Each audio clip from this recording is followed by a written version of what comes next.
Hello students, इस video में हम क्लास 11th का चैप्टर 9 स्ट्रेट लाइंस का क्वेश्चन नंबर 10 करेंगे। So let's read this statement. A line perpendicular to the line segment joining the points 1, 0 and 2, 3 divides it in the ratio 1:n। Find the equation of a line. तो हम ना statement पढ़ के उसको समझने की कोशिश करेंगे, उसको ड्रॉ करने की कोशिश करो। उससे क्या होगा, आपको क्लैरिटी होगी आपके माइंड में कि आपने क्या क्या करना है, इस क्वेश्चन में कौन से कॉन्सेप्ट लगाने हैं। तो सबसे पहले देखो, अब उसने 2 पॉइंट्स दे रखे हैं। हमने उस 2 पॉइंट को इमेजिनरी, हमने ऐसे नहीं स्केल के साथ नहीं, ऐसे ही हमने उसके लाइन ड्रॉ कर दी कि ये 2 पॉइंट से मिलकर एक लाइन बनी है। ठीक है, तो अब इसकी लाइन, उस लाइन को हम एक L1 लाइन ले लेते हैं, क्योंकि 2 लाइंस है ना, तो हम एक फर्स्ट इस लाइन को L1 ले लेते हैं। A line perpendicular to this line segment, जो एक लाइन बनी है 2 पॉइंट से ज्वाइन होकर, इसके परपेंडिकुलर एक लाइन है जो क्या कर रही है, इस लाइन को 1:n रेशियो में डिवाइड कर रही है। ठीक है, तो इस लाइन को हम L2 ले लेते हैं। अब इसमें क्या इंपॉर्टेंट पॉइंट्स है, ये लाइन क्या है, परपेंडिकुलर है। तो if this line is perpendicular, तो हम इसकी स्लोप ले लेते हैं, दिस L1 की स्लोप M1 ले लेते हैं, और दिस लाइन L2 की स्लोप हम M2 ले लेते हैं। ठीक है, अब हमें परपेंडिकुलर लाइन से हमें एकदम से स्ट्राइक करें कि हम इन, अगर if the 2 lines are perpendicular, तो उनकी स्लोप का क्या होता है रिजल्ट, इनकी स्लोप्स का प्रोडक्ट क्या होता है, -1 होता है। एक हमने साइड पे लिख देना है कि 2 स्लोप्स का प्रोडक्ट -1 होता है। हमने निकालना क्या, हमने निकालना है line, equation of a line. हमने क्या निकालना है, लाइन की इक्वेशन निकालनी है। ये हम ना यहाँ लिख लेते हैं, इसी के नीचे ही M1 इंटू M2, हम इसी के नीचे लिख देते हैं M1 into M2 is equal to -1। ठीक है, अब हमने लाइन की इक्वेशन निकालनी, इक्वेशन किसी भी लाइन की इक्वेशन निकालने के लिए हमें क्या क्या चाहिए, या तो हमें 2 पॉइंट्स चाहिए, या हमें एक स्लोप और उस लाइन की स्लोप, या एक पॉइंट चाहिए।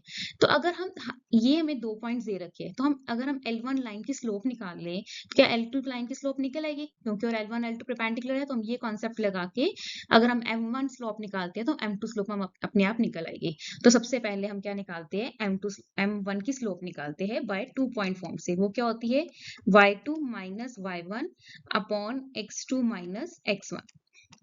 ठीक है, अब मैंने ये बताया हुआ है, ये देखो, ये this is x1, this is y1, this is x2, this is y2।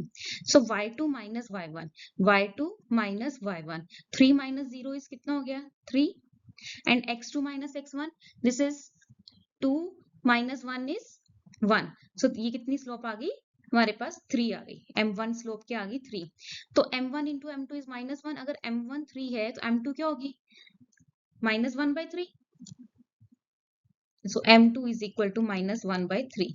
अब इस लाइन की स्लोप आ गई। अब इस लाइन का हमें एक पॉइंट चाहिए, तभी तो हम इस लाइन की इक्वेशन निकाल सकते हैं। हम इस पॉइंट को x, y मान लेते हैं। अब हम इस लाइन के पॉइंट कैसे निकाल सकते हैं, तो अब इसमें हम क्या लगाएंगे, सेक्शन फॉर्मूला। क्योंकि हमें पता है कि ये जो लाइन है, इस लाइन को किस रेशियो में काट, line perpendicular to the line segments joining the point divide it in the ratio 1:n। तो ये जो लाइन है, इस लाइन को 1:n रेशियो में काट रही है। L1 लाइन L2 को किस रेशियो में काट रही है, 1:n रेशियो में काट रही है। तो हम सेक्शन फॉर्मूला लगाएंगे। सेक्शन फॉर्मूला क्या कहता है, x इज इक्वल टू, हमने स्टार्टिंग चैप्टर के स्टार्टिंग में पढ़ा था, इसको हम ये m, अगर कोई एक लाइन किसी लाइन को m/n में डिवाइड करे, तो उसका फॉर्मूला क्या होता है, x is equal to m x2, m ये से क्रॉस होता है m x2 plus n x1। ठीक है, तो m हमारे पास यहाँ पर क्या है, 1 है, x2 हमारे पास क्या है x2, 2 upon m plus n, that is 1 plus n। ठीक है, ऐसे ही हम y निकाल लेंगे। y हमारे पास क्या है, y का फॉर्मूला क्या होता है, सॉरी यहाँ पर मैंने प्रॉपर नहीं लिखा।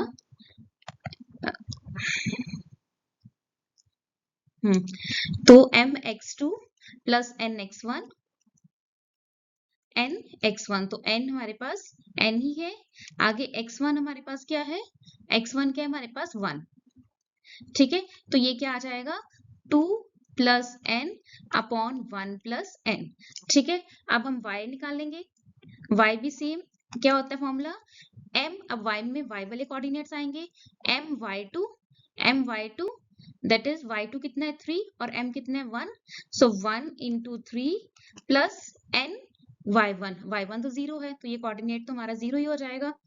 ठीक है, तो दिस ये चीज हमारी क्या हो जाएगी 0 और नीचे m plus n that is 1 plus n।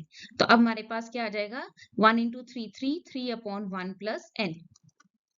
ठीक है, तो अब हमारे पास ये कोऑर्डिनेट्स भी आ गए, x, y, L2 लाइन के कोऑर्डिनेट्स भी आ गए क्योंकि ये कोऑर्डिनेट L2 लाइन पे भी लाई कर रहे हैं और L2 लाइन की स्लोप भी आ गई that is -1/3।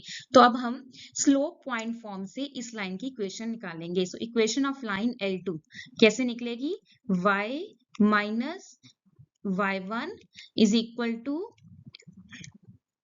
m into x minus x1। ठीक है, तो इसको हमने m2 का नाम दिया था, हम यहाँ पर m2 लगा देते हैं। तो y माइनस y1, तो ये हमारे पास ये coordinates 3 upon 1 plus n is equal to m2 हमारे पास कितना है -1/3 x माइनस x1, ये हमारे पास इसको हमने स्क्वायर ब्रैकेट लगा देते हैं क्योंकि हमें यहाँ पर भी ब्रैकेट लगानी पड़ेगी, 2 plus n upon 1 plus n। ठीक है, अब हम इसको यहाँ पे आगे सॉल्व करते हैं।